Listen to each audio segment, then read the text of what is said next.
nie dojdziecie do władzy! Krzyczcie sobie, brawo! Rozliczymy was!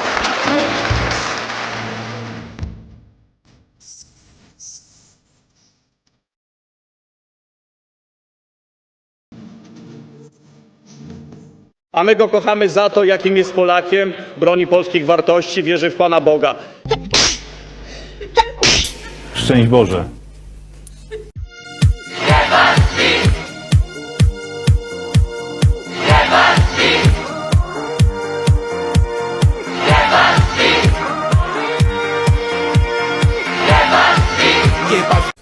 Cześć moi drodzy, witam Was po dłuższej przerwie. Niestety nie mogłem robić materiałów, nagrywać, gdyż od naszego kochanego YouTube'a dostałem bana na tydzień za rzekomą mowę nienawiści. Oczywiście odwołałem się, ściągnęli mi go, ale bo tak bym miał bana jeszcze po niedzieli. Się wszystko wyjaśniło i okej. Dobra, przejdźmy do konkretów. Dzisiaj, powiem Wam, przez ten okres, gdy miałem tego bana, jak wiecie, działo się bardzo wiele. Dzisiaj pozwólcie, że zrobię taki miks, taki flash w takim telegraficznym skrócie, bo nie sposób wszystkiego tutaj omówić. Zacznę może od tego. Nasi dziadkowie przeżyli zabory, hitleryzm. Co niektórych rodzice przeżyli hitleryzm i komunizm. My możemy powiedzieć, że przeżyliśmy komunizm i teraz można powiedzieć, że przeżyliśmy pisizm, pislanizm. Zwyciężyliśmy z Hunami z PiS-u.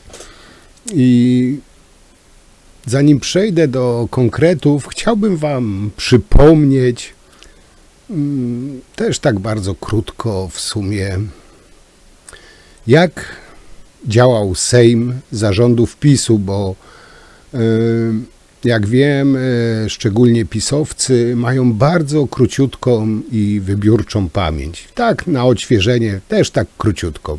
Zobaczcie. 1 minuta, proszę opuścić mównicę. Siadaj mi teraz. A co on tu robi? 1 minutę ma. Panie Budka, nie dziwię się, że opozycja narzeka, że nie ma lidera. Oczywiście, że jest niedopuszczalne, ale z takim towarzystwem mamy do czynienia. Przerywam, bo to... Pani poseł, proszę zejść z mównicy w tej chwili. Rozumie pani, co ja do pani mówię? Wstyd przynosicie tej sali. Proszę siąść na miejsce, proszę usiąść na miejsce. Tak jest. To świetnie, że pani wie. Przez chwilę miałem nadzieję, że pani nie ma na sali, ale niestety nic od pani nie przyjmę. Nie powinna pani tu w ogóle się znaleźć w tym Sejmie. Brzydzę się wziąć do ręki tą kartkę. Co się stało? Gdzie jest pan poseł Terlecki?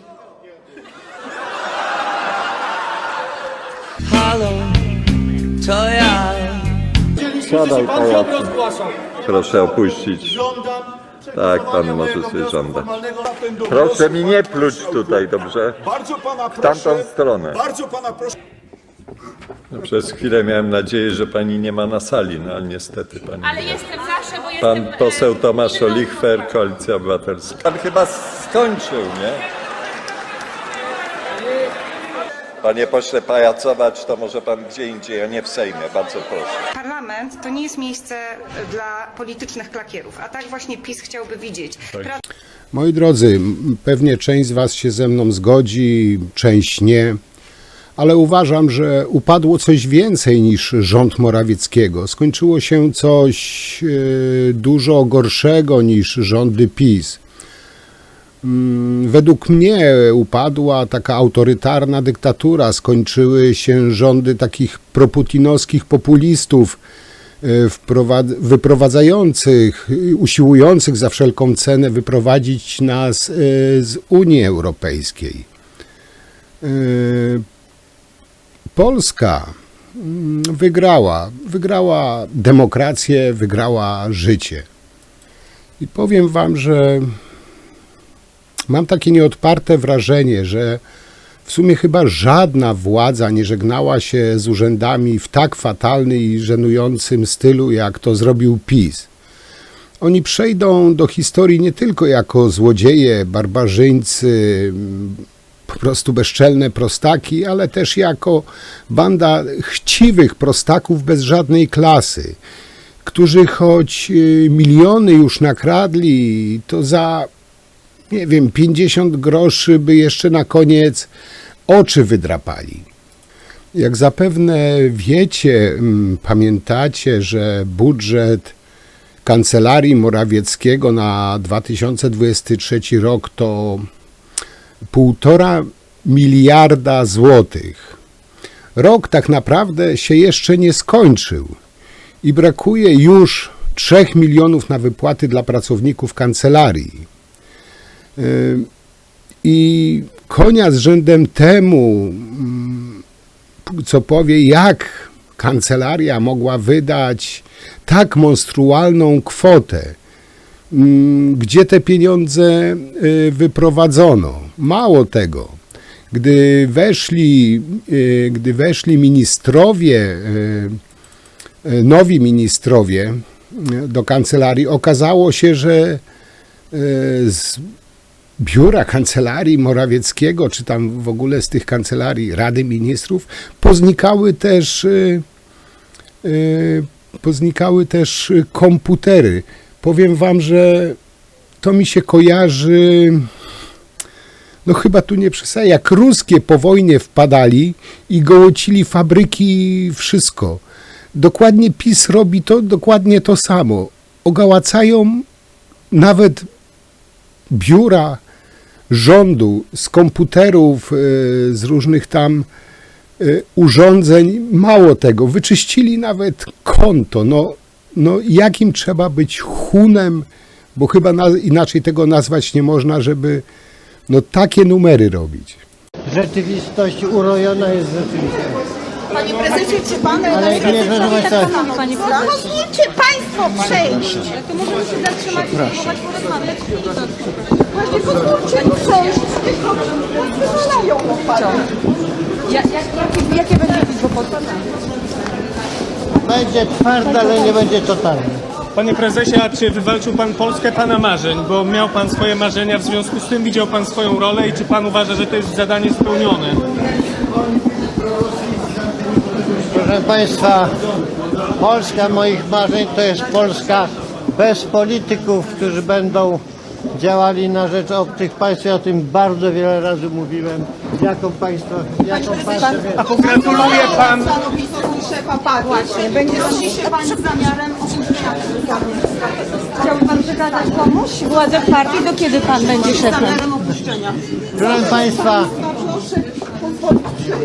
jest statut i będzie wszystko zgodnie ze statutem. Panie Ale prezesie, pan ma jaki pogratuluje plan? pan Donaldowi Tuskowi, jeśli zostanie premierem w tym roku? Szanowni państwo, pozwólcie przejść. Pozwólcie przejść. Pogratuluje pan tak po ludzku, będzie pan życzył czegoś? Proszę pozwolić przejść. Pan chyba żartuje. A czego pan życzy Donaldowi Tuskowi? Szanowna pani, proszę pozwolić nam przejść. Jesteśmy posłami. Chyba wszyscy oglądaliśmy posiedzenie Sejmu, głosowanie nad wotum nieufności czy wotum zaufania, najpierw Morawieckiego, potem Tuska. I tutaj te posiedzenie Sejmu, które było, no tutaj wyłazi jak szydło z worka, brak kultury, prostactwo PiS-u. Kiedy marszałek Hołownia witał prezydenta Dudę, cała zwycięska koalicja wstała z miejsc. Kiedy natomiast witał byłego prezydenta Lecha Wałęsę, pisowskie prostaki, chamy, gbury siedziały jak jeden mąż, lekceważąc człowieka, któremu tak naprawdę żaden z nich nie dorasta do pięt, ale do tego to się chyba już przyzwyczailiśmy, o ile można się do tego przyzwyczaić. Jak wiecie, zaraz po przegranym głosowaniu nad wotum zaufania tego rządu dwutygodniowego Morawieckiego, Sejm zdecydował o powołaniu na stanowisko premiera Donalda Tuska. Za liderem tej demokratycznej opozycji głosowało większość posłów. Za było 248, zaś przeciw 201. Dobra, zaraz przypomnę wam to, chociaż to pewnie każdy pamięta, ale warto to przypominać. Przystępujemy do głosowania. Kto z pań i panów posłów jest za przyjęciem wniosku prezesa Rady Ministrów pana Mateusza Morawieckiego o udzielenie wotum zaufania Radzie Ministrów, zechce teraz podnieść rękę i nacisnąć przycisk.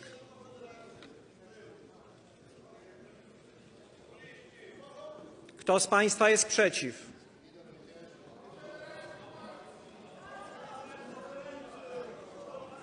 Kto z państwa się wstrzymał? Dziękuję. Większość bezwzględna wynosiła 229 posłów. Za wnioskiem było 190 posłów, przeciw 266. Stwierdzam, że Sejm wobec nieuzyskania bezwzględnej większości głosów nie udzielił wotum zaufania Radzie Ministrów. W związku z tym, że misja pana Mateusza Morawieckiego zakończyła się niepowodzeniem i Sejm nie udzielił w trybie artykułu 154 ustęp 2 Konstytucji wotum zaufania Radzie Ministrów, Sejm,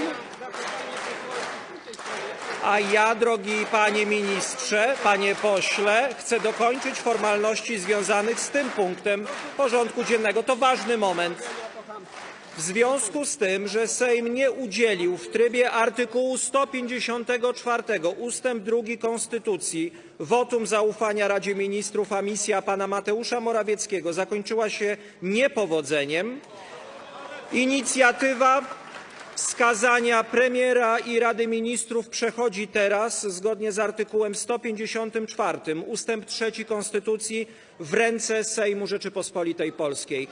Po tym całym głosowaniu Tusk wszedł na mównicę, powiedział wtedy, podczas tego głosowania: jutro będziemy mieli okazję debatować nad exposé. Będą pytania, wielogodzinna debata. Chcę podziękować Polkom i Polakom. Dziękuję Polsko, to jest naprawdę wspaniały dzień. Nie dla mnie, nie dla tych wszystkich, którzy przez te długie lata głęboko wierzyli, że jeszcze będzie lepiej. Przegonimy mrok, mówił Tusk. To wyście to zrobili, wy na tej sali, ale przede wszystkim miliony Polek i Polaków. Będę dłużnikiem tych wszystkich, którzy zaufali nowej, wspaniałej polskiej nadziei. Dzień 15 października to dzień był polskiej nadziei. Tym, którzy wierzyli w nas, w Polskę, albo dają chociaż kredyt zaufania. Bardzo dziękuję, podkreślił Tusk. Ja chyba ze swej strony mogę powiedzieć, że to naprawdę już jest koniec. Że nie ma już rządu Pinokia Morawieckiego, nadpremiera Kaczyńskiego i naprawdę wszyscy na to długo czekaliśmy. Oczywiście Morawiecki w swoim exposé mówił, jak to Polska jest krajem mlekiem i miodem płynącym. No ja wam powiem, że przez te 8 lat nie wiedziałem, że żyłem aż w takim dobrobycie. Natomiast przejdźmy do towarzysza Kaczyńskiego. Komentarz po przegranej PiS-u Kaczyńskiego był taki: nic nadzwyczajnego się nie stało, rządy się zmieniają. I dodał, że to jest koniec polskiej demokracji. Powiem wam, że zajebista demokracja była za rządów Kaczyńskiego. Jak mówił dalej, tu doszło do społecznego nieporozumienia, że nierzeczywista rzeczywistość jest rzeczywista, czy jakoś tak. w kampanii wyborczej. Mogę chyba tylko powiedzieć, że to dobrze, że to już jest jego koniec i to naprawdę definitywny koniec. A dlaczego? Bo pewnie słyszeliście, że 74-letni już nasz sędziwy Jarosław, chyba jako jedyny doktor nauk prawnych w tym kraju i nie wiem czy nie w Europie, ewenement na świecie, dorobił się własnej ochrony, która pilnie strzegła jego bunkra na Żoliborzu. Niczym najcenniejszego skarbca, skarbu narodowego. Ekipa Donalda Tuska po przejęciu władzy położyła kres temu wszystkiemu. A ci mili panowie w granatowych mundurkach zniknęli spod kwatery samego naszego Jarosława Zbawiciela. Także nie ma już ochrony policji naszego Jarosława na Żoliborzu. Mało tego, nie ma też pod siedzibą PiS-u na Nowogrodzkiej. Zniknęła tam też obstawa prywatna obstawa państwowej policji, może tak to ujmę. Policjanci wrócą do prawdziwej pracy, nie będą agencją ochroniarską jakiegokolwiek polityka, ogłosił nowy minister spraw wewnętrznych Marcin Krewiński.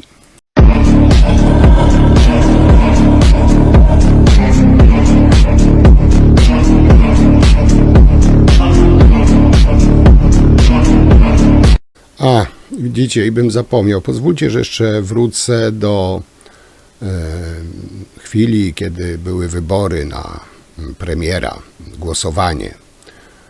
Tusk został premierem. Dla wielu była to wzruszająca chwila. Były owacje na stojąco, na zakończenie obrad hymn. Można powiedzieć, że wielu ludzi się wzruszyło, ucieszyło. Długo bardzo wielu ludzi czekało na tą chwilę, na ten moment. Jeszcze dobrze nie skończyli posłowie śpiewać hymnu, po czym oczywiście poza trybem jakimkolwiek, bo Kaczyński przyzwyczajony, że Sejm i Polska to jego prywatny folwark, wlazł na mównicę i mówi do Tuska, że jest pan niemieckim agentem. Powiem wam, że ręce mi opadły, a wcześniej mówił coś o pojednaniu, Morawiecki też, ale tu nie o to chodzi. Tu chodzi o tego oderwanego od rzeczywistości starszego jegomościa. Powiem wam, że w tamtym momencie przeszło mi przez myśl, że po prostu dziadkowi już puszczają nerwy, bo on nie wie tak naprawdę już kto jest kim. On już tak naprawdę stał się po prostu nikim, zerem, obiektem dochodzeń, śledztw i procesów. To jest jak dla mnie człowiek bez jakichkolwiek zasad.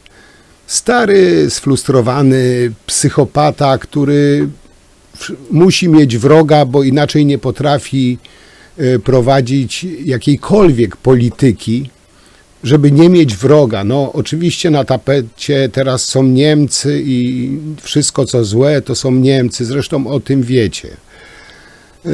Zresztą pewnie to słyszeliście, ale posłuchajcie jego w cudzysłowiu wystąpienia. Drodzy Państwo, na tym zakończyliśmy rozpatrywanie punktów porządku dziennego zaplanowanych na dzień 11 grudnia.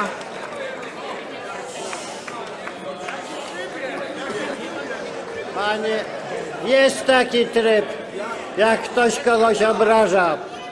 Panie pośle, w Ja trybie nie wiem, kim sprostowania. byli pana dziadkowie, ale wiem jedno, pan jest niemieckim agentem, po prostu niemieckim agentem.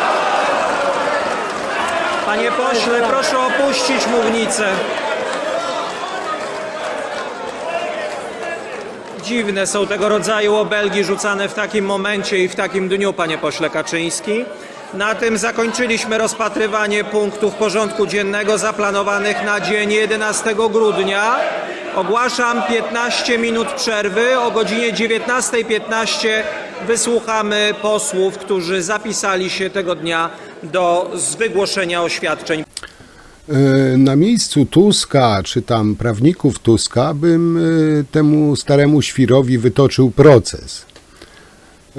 Bo skończyły się czasy, gdy był ochraniany przez cały aparat państwowy, a tutaj artykuł 226 mówi wyraźnie: znieważanie funkcjonariusza lub konstytucyjnego organu. I teraz tak, paragraf 1. Kto znieważa funkcjonariusza publicznego lub osobę do pomocy mu przybraną podczas i w związku z pełnieniem obowiązków służbowych, podlega grzywnie, karze ograniczenia wolności albo pozbawienia wolności do roku czasu. Paragraf 2. Przepis artykułu 222, paragraf 2. Stosuje się odpowiednio. I teraz tak, paragraf 3. Kto publicznie znieważa lub poniża konstytucyjny organ Rzeczypospolitej, podlega grzywnie, karze ograniczenia wolności albo pozbawienia wolności do lat 2. Czyli krótko mówiąc, dopierdla dziada albo przyłoić mu za pomówienia, bo każdy z pisowców, dosłownie chyba, no niemalże każdy z pisowców, uwielbia szastać oskarżeniami, że Tusk to zdrajca, że Tusk to pracuje dla Niemiec, że jest szpiegiem Niemiec. No, cuda na kiju, co tylko chcecie. Zwróćcie uwagę, że Tusk to wszystko przyjmuje na klatę. No, ja nie wiem, czy ja bym zniósł taki hejt przez tyle lat. Powiem wam, nie wiem. No, Tusk dla mnie tutaj naprawdę pod tym względem jest twardzielem, że to, nie wiem, można powiedzieć z uśmiechem na twarzy. Nie wiem, co tam w środku przeżywa, bo ciężko, nie wiem, no, żyć czyimś życiem, ale po tym wszystkim, co te wiadra, hektolitry tego jadu, gówna, które pisowcy na Tuska wylali, on dalej się trzyma, no tutaj jest cały szacun. Pisowcy oczywiście rzucają różnymi oskarżeniami, różnymi pomówieniami, ale zero, kompletnie zero jakichkolwiek dowodów. Wyciągałem jakieś stare zdjęcie z Putinem, że argument, że on tam z Putinem czy z Merkelową, ja wam pokazałem wcześniej w króciutkiej składance, kto z Merkelową też się witał. Oczywiście pisowcy tego nie pokażą, tego nie widzą. Mało tego, ale zobaczcie teraz, moi drodzy, jak Tusk reaguje na takie słowa tego świra Kaczyńskiego. Dedykuję to panu prezesowi, bo jestem to winny obu moim dziadkom. Dzisiaj też słyszałem do Berlina, für Deutschland. Każdego dnia słyszałem te słowa z telewizji. Każdego dnia słyszałem tę płytę nagraną wiele lat temu przez Jacka Kurskiego. Kiedy nagrał tę płytę, twój brat Lech Kaczyński do mnie publicznie powiedział, że takiego łajdaka świat nie widział jak Kurski. Po tym, co zrobił.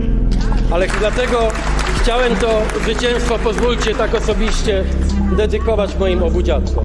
Powiem wam tak, Lech Kaczyński, nie jest też to moja bajka.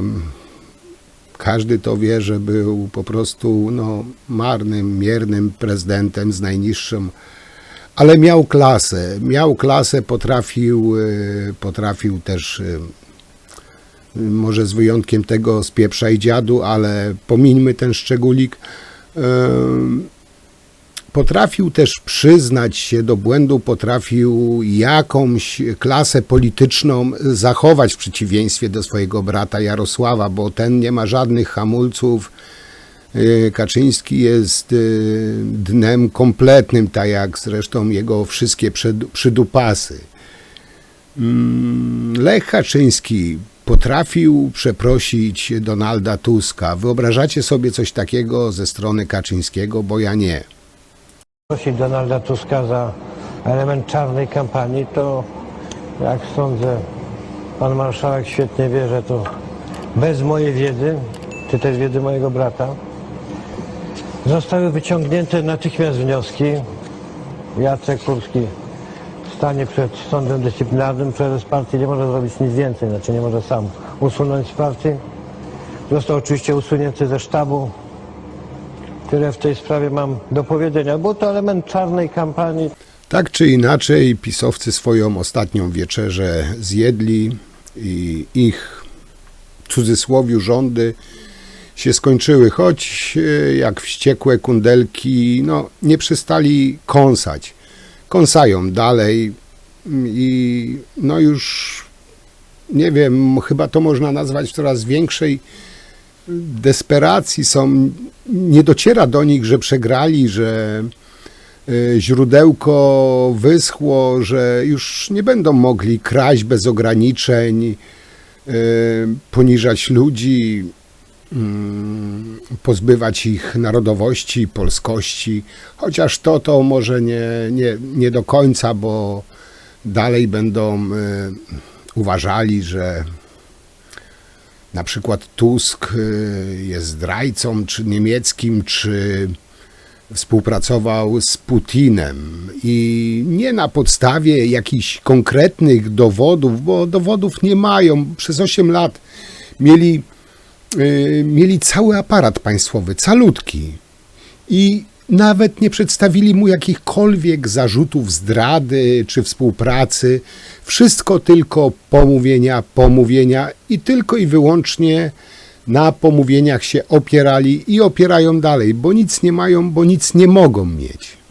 Co w takim razie nowa koalicja zrobi z tą rekomendacją? Pytam Joannę Scheuring-Wielgus. Chcę się odnieść, dlatego że ja akurat odrobiłam lekcję i słuchałam tego przemówienia pana profesora Zybertowicza, jak przedstawiał ten raport. Państwo tego nie pokazaliście, ale warto to odsłuchać, bo w trakcie swojego przemówienia padło tam takie stwierdzenie. My jako komisja mamy wrażenie. Wie pan co? Jak ja usłyszałam te stwierdzenie, że macie wrażenie, że pewne osoby nie powinny pełnić funkcji publicznych, to ja mam takie wrażenie, że te prace, którą wykonywaliście przez 3 miesiące, to było tylko i wyłącznie bicie piany. Bo jeżeli pan mówi o osobach, które nie powinny pełnić funkcji publicznych, a mają jakiekolwiek wpływy rosyjskie, to dlaczego nie zbadaliście Antoniego Macierewicza, który akurat ma wpływy rosyjskie z przedsiębiorcą i oligarchą rosyjskim panem Jackiem Kotasem? Dlaczego nie sprawdzaliście wpływów rosyjskich osób związanych ze środowiskami, takimi jak na przykład Ordo Iuris i tak dalej, i tak dalej. Pytanie jest też takie, kogo przesłuchaliście? Kogo? Zarobiliście kasę i wydajecie oskarżenia. I mówicie jeszcze, że wy macie takie wrażenie. Na jakiej podstawie kilku gości wybranych przez większość tamtego Sejmu ma wrażenie, że ktoś nie powinien pełnić funkcji publicznej? To ja mam takie wrażenie, że nie powinien pan pełnić funkcji publicznej, jaką jest doradcą prezydentowi Andrzejowi Dudzie. Albo mam jeszcze inne wrażenie. Jak można w ogóle coś takiego powiedzieć publicznie i później snuć taką historię, tak jak pan to robi teraz, że gdyby była taka możliwość prawna, to pan by doradzał Andrzejowi Dudzie, żeby premiera Donalda Tuska nie powoływać, bo ma pan takie wrażenie. Wie pan co? Na wrażeniach nie buduje się silnego państwa prawa, tylko na faktach. A fakty są zupełnie inne. Sprawdźcie Morawieckiego, sprawdźcie Macierewicza, sprawdźcie Ordo Iuris i sprawdźcie, co na przykład wydarzyło się w aferze podsłuchowej, w aferze mailowej i tak dalej, i tak dalej. Sprawdźcie swoje środowisko. A może mam takie wrażenie, że to pan ma jakieś wpływy rosyjskie. No w ten sposób można, wie pan, dużo rzeczy powiedzieć publicznie, żeby tylko i wyłącznie zmanipulować opinię. No jak wiecie,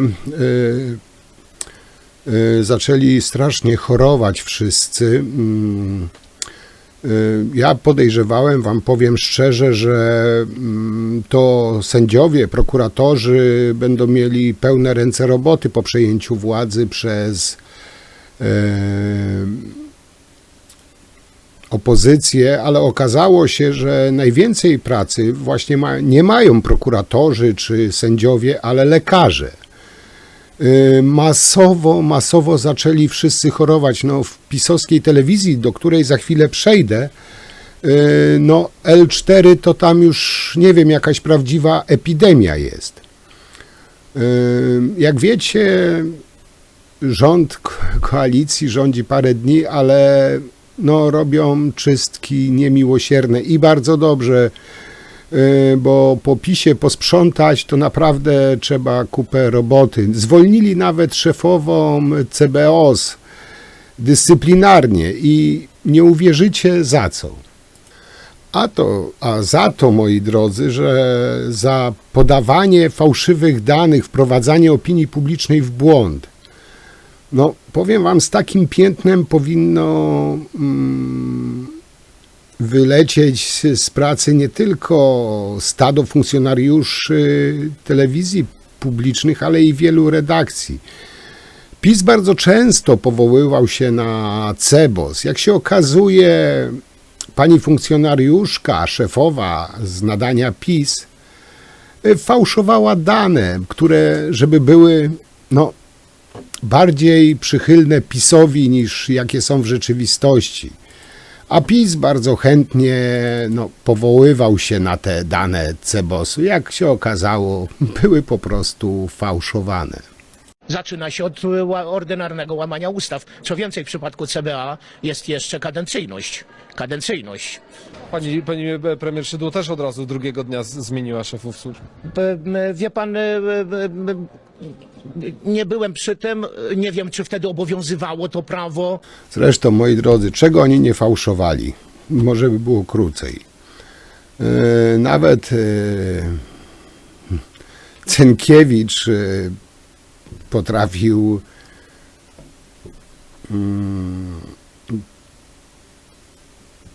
wziąć ludzi, sojuszników z NATO jako, nie wiem, oficerów FSB. Na żywca wszystko przeinaczali, a ciemny lud to łykał to wszystko bez popitki.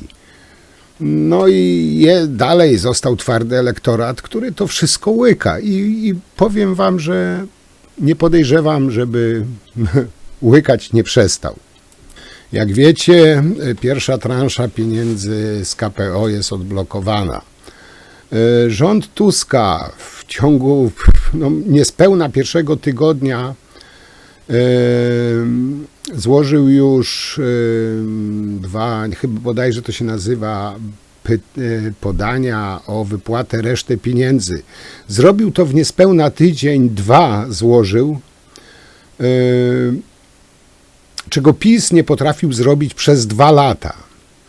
Pisiory wyją, że Unia Tuskowi, a nie im odblokowała KPO, jeszcze zanim spełnione zostały pierwsze kamienie milowe. Że te pieniądze to był szantaż polityczny i te bla bla bla, jak wiecie.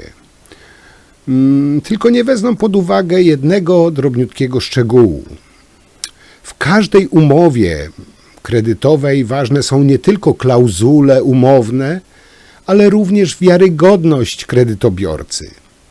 Decyzja na 11, niemalże 12 milionów polskich obywateli to dostateczne zabezpieczenie unijnych pożyczek.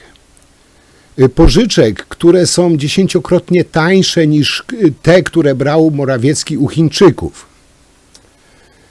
Pisiory tej wiarygodności nie mieli, dlatego też tych pieniędzy nie dostali. W Unii Europejskiej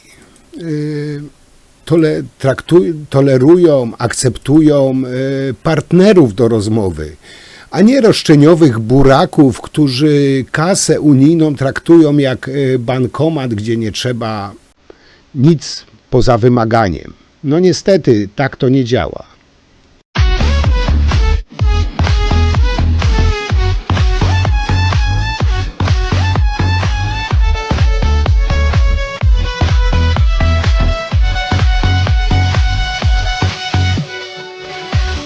Pozwólcie, że to dość głośna i sprawa, w sumie, że niemal numer 1, to jest sprawa Gaśnicy i Brauna.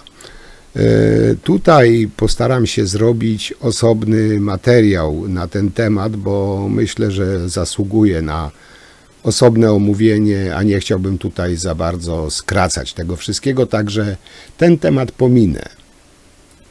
Ale chciałbym tutaj jeszcze tak króciutko poruszyć sprawę pisowskiej telewizji, która zaciekle walczy o swoje stołki, przyspawali się do tych foteli i nie chcą się ruszyć.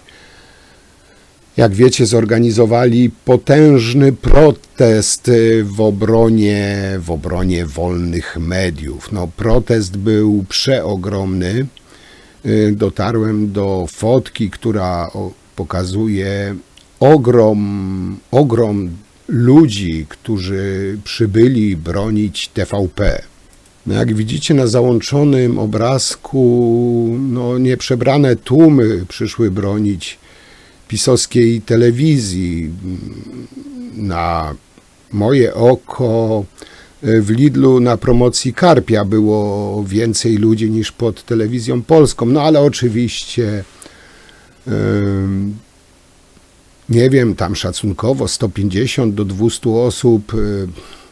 Nie wiem, ile tam autokarów przywieźli. No tam niewiele, z 2 autokary chyba się wszyscy zmieścili. Zresztą sam nasz Andrzej Duda, nasz niezawodny rezydent, ma około 150 doradców, czyli jakby wysłali wszystkich doradców pod TVP, to mniej więcej taki sam tłumek by był jak w obronie właśnie TVP. Oczywiście pisowska telewizja to tak pokazywała, takie ujęcia kamery były, jakby tam były co najmniej nieprzebrane tłumy. Tutaj tam macie 2 zdjęcia, ile ludzi było. Demonstracja w obronie TVN-u i demonstracja w obronie TVP.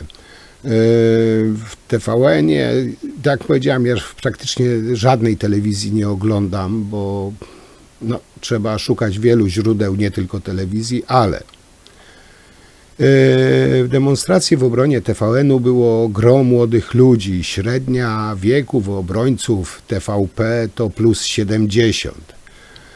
I nie wiem, czy część nie była przywieziona po prostu z DPS-ów.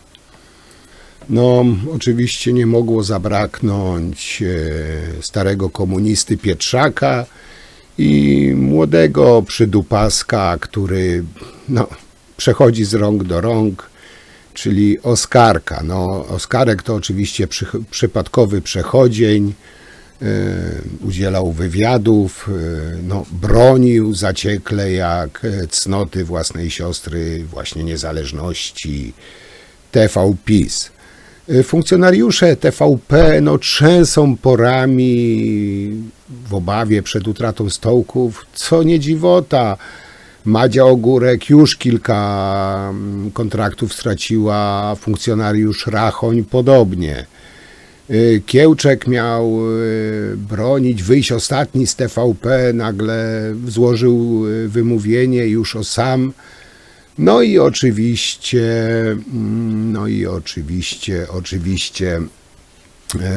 nagle też się biedaczysko rozchorował potężnie. Oczywiście narracja pisowskiej telewizji jest taka, że bronią niezależnych mediów, które nie będą sterowane przez żadne partie polityczne, no bo TVP absolutnie nie była sterowana przez żadną partię, to niezależna, samodzielna telewizja, która krytykowała wszystkich porówno. Także tutaj chyba nie mamy żadnych wątpliwości. No dramaturgii było co nie lada. Także rozpoczął się tak czy inaczej dramat wielu pisowców, dramat funkcjonariuszy zwanych żartobliwie dziennikarzami.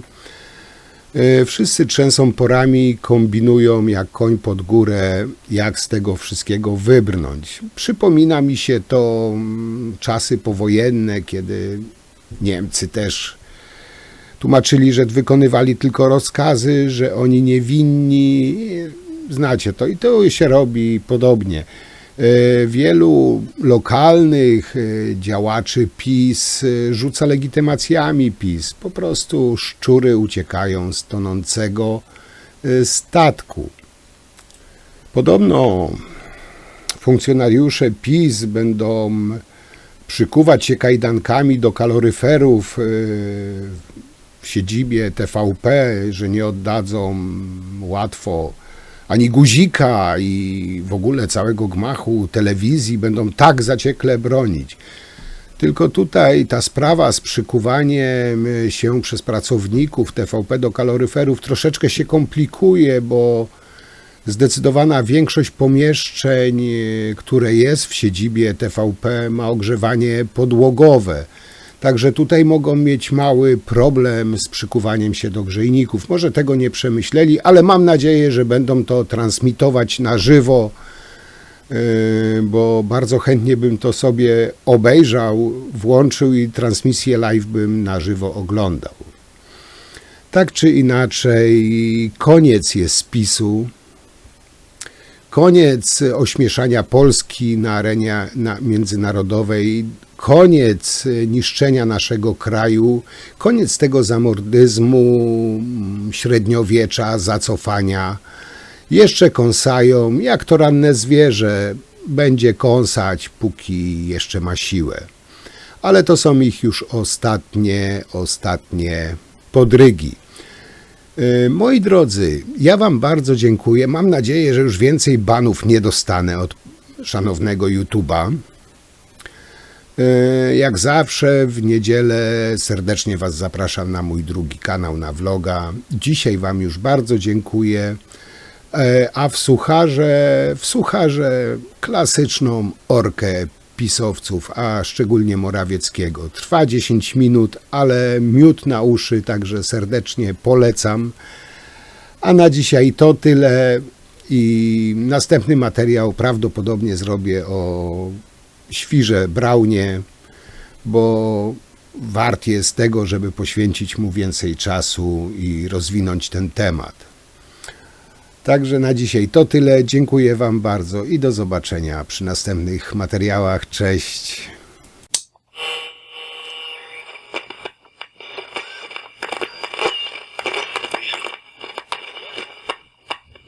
Dobry dla Rzeczpospolitej. To, co widzieliście, to przeszłość, a my was witamy w dobrej przyszłości. Ale zanim ta przyszłość nastąpi, trzeba rozbić kilka kłamstw, które tu padły. Panie premierze, po tych latach jak panu nie wstyd? Jak panu nie wstyd mówić te wszystkie kłamstwa i nieprawdy? Jak pan może na tej Izbie mówić o pakcie demokratycznym? Pan, którego koledzy dawali nam 30 sekund na wystąpienie? Pan, którego koledzy i koleżanki zdewastowali instytucje publiczne? Pan, którego koledzy i koleżanki doprowadzili do upadku usługi publiczne. Co pan opowiada? Pan teraz nam mówi, deficyt jest drugi najniższy. Panie premierze, pan jako były minister finansów wie, że deficyt jest drugi najwyższy. Nie wstyd panu tak kłamać? Pan, jako były minister finansów, powinien wiedzieć, jak was Polacy zapamiętają. A zapamiętają was przez gigantyczną inflację, która doprowadziła do biedy, do upadku firm, do tego, że w 2022 roku w Polsce było coraz więcej głodnych dzieci. A pan mówi o dobrej polityce socjalnej. Uspokójcie się, to są wasze ostatnie chwile, ale spróbujcie odbyć je godnie. Rozumiemy, że jest wam ciężko.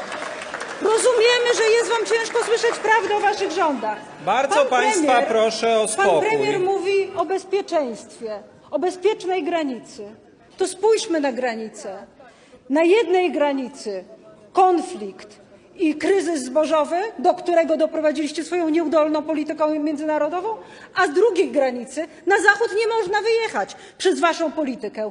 Kryzys humanitarny, który doprowadził do śmierci biednych i wizy Rzeczpospolitej sprzedawane na bazarach do kupienia. Nie wstyd wam? To jest patriotyzm? Mówiliście silna Polska w silnej Europie. No to spójrzmy na tę silną Europę, do której wprowadzacie chaos w sojuszu z Orbánem i Meloni. To jest hańba dla polityki międzynarodowej. To jest poważny błąd. A z drugiej strony Polska nigdy nie była tak słaba międzynarodowo. Nieszanowana, odrzucana, wykluczana. Jedyna dyplomacja, jaką uprawialiście, to pochukiwania i krzyki, zamiast budować mocne sojusze. Jedyny wasz sojusznik, jaki się okazał, to Orbán. Orbán, który ściska się z Putinem. A mieliście dobrą, przyzwoitą chwilę. Mieliście chwilę, kiedy staliście po stronie Ukrainy. Pan Macierewicz tu ciągle pokrzykuje. Pan o polityce prorosyjskiej i pana zaplecze naprawdę nie powinno się wypowiadać. Naprawdę. Bo pan doprowadził do największego podziału społecznego, ale do tego jeszcze, panie Macierewicz, wrócimy. Bezpieczeństwo ekonomiczne. Inflacja taka, że chleb, który kosztował 4 zł, kosztował 9 zł. Że emeryt, jak zapłacił rachunki za prąd, to już nie miał jak zapłacić za produkty spożywcze. A wiecie, ile za waszych rządów czeka się do lekarza? Pana premiera to zainteresuje. Katowice, psychiatria, wie pan ile? 2265 dni. Tak wygląda wasze bezpieczeństwo zdrowotne. A do endokrynologa kobiety, o których pan też dużo mówił, czekają często po kilkaset dni. Czekają na usługi publiczne. A jeśli by poszły prywatnie, może byłoby szybciej. Tylko prywatne jest dla bogatszych. A wy nigdy, tak naprawdę nigdy nie spojrzeliście na ludzi i na rodziny w kryzysie. Nie było was, kiedy rodziny z niepełnosprawnościami protestowały tu w Sejmie. Umieliście się od nich tylko odwrócić. Nie było was, kiedy trzeba było przeciwdziałać przemocy, w tym przemocy wobec kobiet. Przemoc ekonomiczna nadal nie jest ujęta w katalogu przemocy. Nie było was, kiedy trzeba było interweniować w kwestii przemocy wobec dzieci. Obudziliście się za późno, kiedy Kamilek już nie żył. Nie było was, kiedy polskie kobiety protestowały, bo bały się o swoją przyszłość. Nie było was, kiedy umierała Izabela z Pszczyny.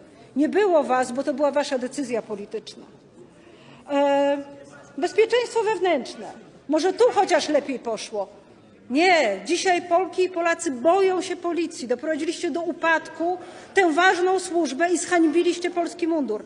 Nie tylko nieudacznikiem komendantem, ale mataczeniem przy śmierciach na komisariatach, przy oszustwach, które popełniali wasi funkcjonariusze i przy politycznym użyciu, panie premierze, pałek i gazu wobec protestujących o swoje prawa kobiet.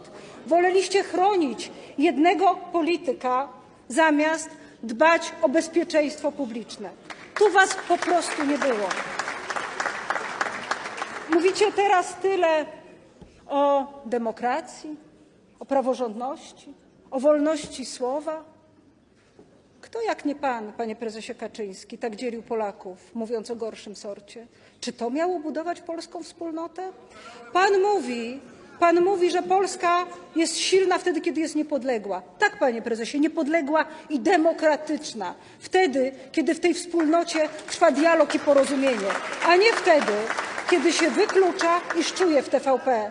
Wasza telewizja publiczna doprowadziła do dramatów. Siedzi tu poseł Adamowicz. Czy spojrzeliście mu kiedyś w oczy? Panie premierze, a czy kiedykolwiek pan podszedł do posłanki Felix? Czy podszedł pan kiedykolwiek do niej i przeprosił za to, co pan aparat jej zrobił? Bo to, że do hejtera pan podszedł i wprowadził go na ławy sejmowe, to wiemy. I to jest jedna z pana takich ludzkich, największych państw. Byliście aroganccy wtedy, kiedy Polki i Polacy umierali w czasie pandemii. Kiedy wszyscy baliśmy się o swoją przyszłość, wy tylko baliście się, kto komu otworzy szwalnię, pani marszałek. Baliście się, że nie uda się wam zrobić odpowiedniego interesu. Wałki na szpitalach tymczasowych, kupowanie respiratorów, to wszystko znamy, ale też tak po ludzku. Nie mogliśmy odwiedzać naszych bliskich w szpitalu, ale nie, pan Czarnek mógł. Młodzież nie mogła uprawiać sportów. Pani Emilewicz, tu siedząca, też mogła. A pan, panie Kaczyński, wtedy, kiedy nikt z nas nie mógł pójść na cmentarz do bliskich, pan jedyny tam poszedł. Nie wiem, czy to był ten lepszy sort, ale wiem, proszę pana, że nie ma pan prawa czuć się ani lepszym, ani gorszym od każdego z nas. Bo na tym polega wspólnota, że szukamy tego, co może nas połączyć. Pan premier mówił dużo o kobietach, o demografii, Mieszkanie Plus. Przecież oszukaliście ludzi. Realnie pozwoliliście, żeby nawet najbiedniejszych nie było stać, żeby tam zamieszkać, a jak już tam zamieszkali, tak jak na Kaczych Bukach w Gdyni, to podnosiliście im czynsz tak, że znowu musieli się stamtąd wyprowadzać. Teraz jest pan za in vitro. Przecież mógł pan pomóc ludziom to dziecko upragnione mieć wcześniej. Tu na sali jest też posłanka, która o tym mówiła, że nie ma dziecka dlatego, że nie było ją stać na demograficzny program, który żeście wyłączyli. Też pan słowa na ten temat nie powiedział, dopóki nie przegraliście wyborów. Mówiliście o luce płacowej. Tak, w Polsce jest niska. Pan to obiecywał w 2019 roku. Ustawy żeście zamrozili, ale pamięta pan, Polki pracują w zawodach niskopłatnych. Pielęgniarki, nauczycielki, salowe, położne. Tutaj nie poprawiliście ich sytuacji. Więcej, zamrażaliście projekty obywatelskie. Nie chcieliście rozmawiać o niezbędnych podwyżkach. Tutaj znowu was nie było, bo znowu byli ludzie w kryzysie. Panie premierze, pan mówi o młodych. A co żeście im zaoferowali? Denializm klimatyczny? Wyśmiewanie ich marzeń i pragnień? Pałki i gaz na protestach młodych? Czarnka w edukacji, który zamiast inwestować w szkoły, inwestował w wille? Czy może upolitycznienie szkoły przez takie kuriozalne postaci, jak pani kurator Nowak? Czy może tym sukcesem pana jest szczucie w TVP na młodzież poszukującą swojej tożsamości? Młodzież LGBT, młodzież w kryzysie. Czy to jest wasza odpowiedź dla młodych? Młodzi tego nie kupią. Nie kupią waszych kłamstw. Kobiety też nie kupią waszych kłamstw. Dlatego, że zbyt wiele widzieliśmy przez te ostatnich 8 lat. 8 lat zaniechań, wykluczeń i pogardy. I musimy odbudować polską wspólnotę, bo ona jest sercem demokracji, sercem odwagi Rzeczpospolitej. Ale demokracja to nie jest wtedy, kiedy wy krzyczycie, a inni mają słuchać, tylko wtedy, kiedy się prowadzi normalny dialog z organizacjami pozarządowymi, ze stroną społeczną, ze związkami zawodowymi, z obywatelkami i obywatelami.